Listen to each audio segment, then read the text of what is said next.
Hello दोस्तों, हमारे channel the history 0.2 में एक बार फिर आपका स्वागत है। प्राचीन भारत की तकदीर ये चमचमाती हुई बिल्डिंग में नहीं, बल्कि ये खंडहर परे दीवारों में है, जिसने भारत को सोने की चिड़िया बना दिया था। जी हाँ दोस्तों, आज हम बताने वाले हैं आपको एक और ज्ञान का भंडार वल्लभी विश्वविद्यालय के बारे में। तो इसके पहले अगर आप हमारे चैनल पे नए हैं तो चैनल को सब्सक्राइब करके बेल आइकॉन को दबाना ना भूलें। तो चलिए जानते हैं वल्लभी यूनिवर्सिटी का इतिहास। वल्लभी विश्वविद्यालय एक प्रसिद्ध प्राचीन विश्वविद्यालय और बौद्ध शिक्षा का मुख्य केंद्र था, जो वर्तमान में भारत के पश्चिमी भाग में स्थित है, जो गुजरात के भावनगर जिले में स्थित है। यह विश्वविद्यालय 600 ईस्वी और 1200 ईस्वी के बीच हीनयान के अध्ययन के लिए विशेष और प्रसिद्ध था। माना जाता है कि इस शहर की स्थापना यादव राजा ध्रुवसेन के पिताजी मैत्रक राजवंश के संस्थापक सेनापति भूटार्क ने लगभग 470 ईस्वी में की थी, उस समय जब गुप्त साम्राज्य कमजोर पड़ गया था। यह लगभग 780 तक राजधानी बना रहा। उसके बाद यह अचानक और बेवजह इतिहास के पन्नों से गायब हो गया। ऐसा प्रतीत होता है कि लगभग 725 से 735 में सौराष्ट्र पर हुए अरब आक्रमणों से यह बच गया था। यह मैत्रक राजवंश की राजधानी थी और इसे वल्लभीपुर के नाम से भी जाना जाता था।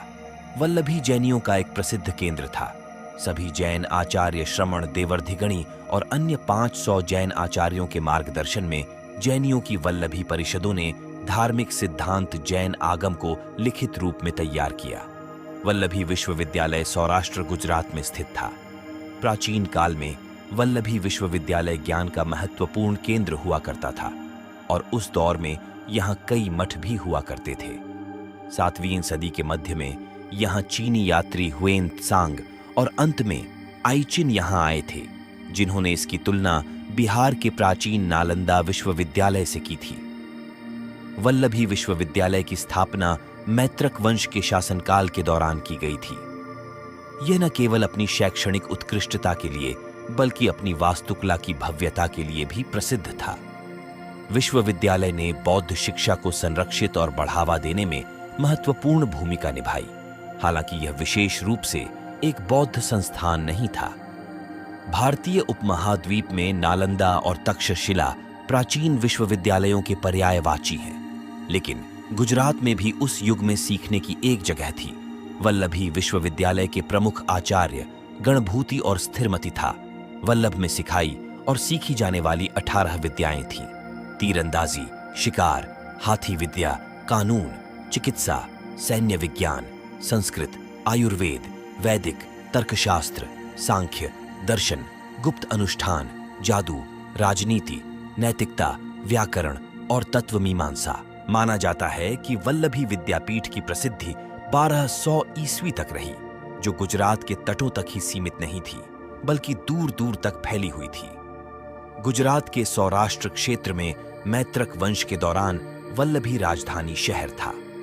वल्लभी विद्यापीठ दरअसल बौद्ध धर्म की शाखा हीनयान का स्कूल था, जिसकी अकादमिक उत्कृष्टता विश्व प्रसिद्ध नालंदा विश्वविद्यालय के बराबर थी। हालांकि वल्लभी विद्यापीठ के बारे में एक दिलचस्प पहलू यह भी था कि बौद्ध धर्म के हीनयान स्कूल का केंद्र होने के बावजूद यह वैदिक प्रथाओं और ब्राह्मणवाद के बारे में ज्ञान प्रदान करती थी।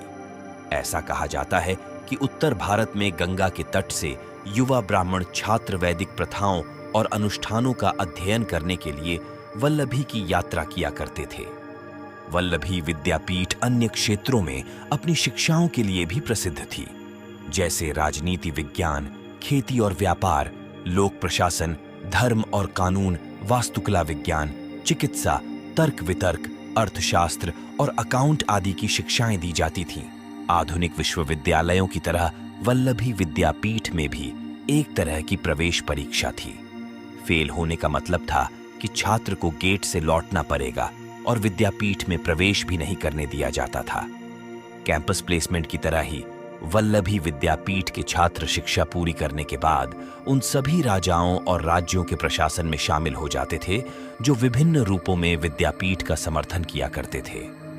विद्यापीठ ने 7वीं शताब्दी के मध्य में सीखने के लिए 6,000 छात्रों को उनके आवास के लिए बनाए गए 100 से अधिक विहारों में स्वागत किया। विहार दरअसल विश्वविद्यालय का एक लघु रूप था, जो अपने छात्रों को ज्ञान उसी तरह प्रदान करता था जैसे आधुनिक समय में विश्वविद्यालय प्रशासन के तहत कॉलेज करते हैं। अधिकांश पाठ्यक्रमों या विषयों की अवधि लगभग 10 वर्षों तक चलती थी और प्रत्येक 5 छात्रों पर एक पंडित या शिक्षक होते थे। इस विश्वविद्यालय की एक और विशेषता यह भी थी कि सभी को समान मानने का था, यानी एक राजा और एक गरीब आदमी का बेटा बिना किसी शुल्क के एक ही कक्षा में साथ बैठकर पढ़ता था। विद्यापीठ में प्रवेश करते ही प्रत्येक छात्र को यूनिफॉर्म पहननी पड़ती थी, चाहे उनकी सामाजिक स्थिति कुछ भी हो। प्राथमिक स्तर को निस्या के रूप में जाना जाता था, जो 10 वर्षों की अवधि के लिए था, और प्रत्येक छात्र को अपने मार्गदर्शक के रूप में एक बौद्ध भिक्षु चुनने की अनुमति थी।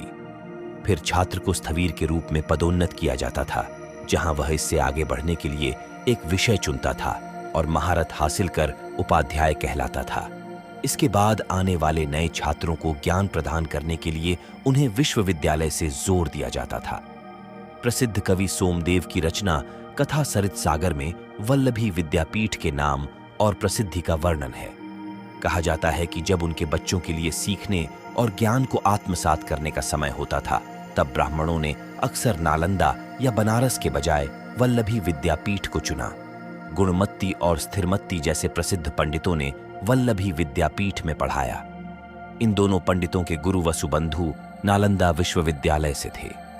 अक्सर यह कहा जाता था कि वल्लभी विद्यापीठ के छात्रों को प्राचीन वेदों और शास्त्रों से संबंधित महत्वपूर्ण बहसों और चर्चाओं में भाग लेने के लिए भेजा जाता था। वल्लभी एक महत्वपूर्ण बंदरगाह थी, जो व्यापार और वाणिज्य के क्षेत्र में फली फूली। मैत्रक वंश के राजा और स्थानीय व्यापारियों ने अक्सर पुस्तकालयों और अन्य संसाधनों के लिए विद्यापीठ को भारी मात्रा में दान दिया। लेकिन इस परोपकार का एक कारण और भी था। बौद्ध धर्म को सम्राट अशोक के अधीन शाही संरक्षण प्राप्त हुआ और ब्राह्मणों द्वारा बाधाएं खड़ी करने की कोशिशों के बावजूद बौद्ध धर्म दूर दूर तक फैलता गया। यह भी माना जाता है कि मैत्रक वंश के अधिकांश ने बौद्ध धर्म का पालन किया। जो लोग जन्म से ब्राह्मण थे, उन्होंने भी बौद्ध धर्म अपना लिया और विहारों, चैत्य, मठ और विद्यापीठों का सम्मान किया। फिर विश्वविद्यालय में उदारतापूर्वक योगदान भी दिया। जैन अनुश्रुति के अनुसार जैन धर्म की दूसरी परिषद बल्लभीपुर में आयोजित हुई थी, जिसके अध्यक्ष देवर्धिगणी नामक आचार्य थे। इस परिषद के द्वारा प्राचीन जैन आगमों का संपादन किया गया था। जो संग्रह संपादित हुआ, उसकी अनेक प्रतियां बनाकर भारत के बड़े बड़े नगरों में सुरक्षित कर दी गई थी। यही परिषद 6ठी सदी ईसवी में हुई थी। जैन ग्रंथ विविध तीर्थ कल्प के अनुसार वल्लभी गुजरात की परम वैभवशाली नगरी थी। वल्लभी नरेश शीलादित्य ने रंकज नामक एक धनी व्यापारी का अपमान किया था, जिसने अफगानिस्तान के अमीर यहमीर को शीलादित्य के विरुद्ध भड़काकर आक्रमण करने के लिए निमंत्रित किया था। इस युद्ध में शीलादित्य मारा गया था। 775 ईस्वी में अरबों द्वारा मैत्रक वंश पर आक्रमण के बाद वल्लभी विद्यापीठ का पतन हो गया। वैसे लूट के बावजूद वल्लभी विद्यापीठ 12वीं शताब्दी तक चलती रही, लेकिन धीरे धीरे समय बीतने के साथ साथ वह अपनी चमक और प्रासंगिकता खोती चली गई। वर्ष 2017 में वडोदरा में आयोजित दूसरे अंतर्राष्ट्रीय बौद्ध सम्मेलन ने वल्लभी विद्यापीठ को पुनर्जीवित करने की अपील की। संघकाया नामक संगठन की ओर से एक प्रस्ताव केंद्र सरकार को भेजा गया था, जिसे केंद्रीय संस्कृति मंत्रालय ने मंजूरी दे दी थी। अब वल्लभी विद्यापीठ का भविष्य इसके भव्य इतिहास से मेल खा पाएगा या नहीं, ये तो समय ही बताएगा।